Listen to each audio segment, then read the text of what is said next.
To turn on silent mode on your iPhone, you need to use this button. As you can see, this is a physical button. You, if you to turn it on, right now my silent mode is off, so it will ring. So if I turn this down, as you can see it's down now, it's silent. So if I turn this upwards, now it's not silent mode.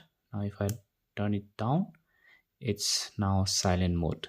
So that's how you turn this on silent mode.